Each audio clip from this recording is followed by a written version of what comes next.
Hillary Clinton didn't win the state of Texas. Now, she could be written out of its history books for good. According to the Dallas Morning News, Clinton and several other figures could be kept out of the Texas school curriculum in the future, if a vote this week holds. As part of an effort to streamline the social studies curriculum in public schools, the State Board of Education voted Friday to adjust what students in every grade are required to learn in the classroom, the Dallas Morning News reports.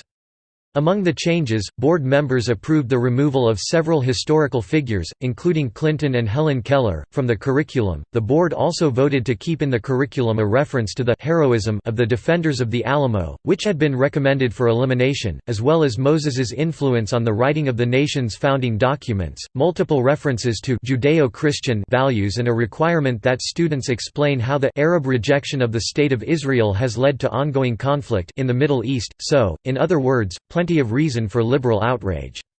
According to the Morning News, students had previously been learning about Clinton in their classes.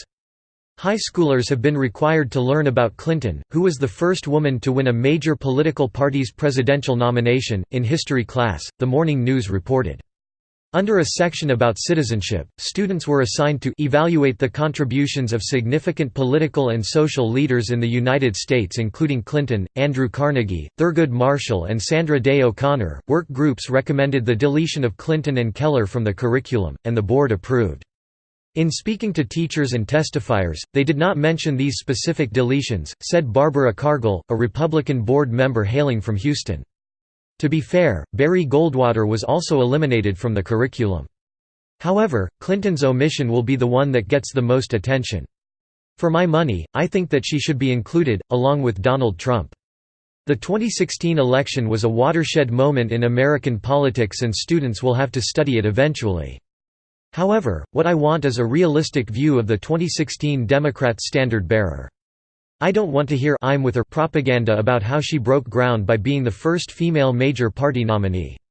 I don't want students to read weepy stories about Democrats taking their daughters to the voting booths with them, only to be foiled by MAGA hat wearers across the country.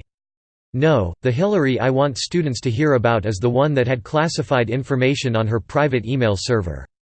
I want them to hear about the Hillary who told investigators she didn't know stood for classified. I want them to hear about the basket of deplorables, the woman who stood by her husband during every sexual misdeed he was accused of during the 1990s, the Clinton Foundation, the vast right-wing conspiracy, the lies, the hate, the whole package.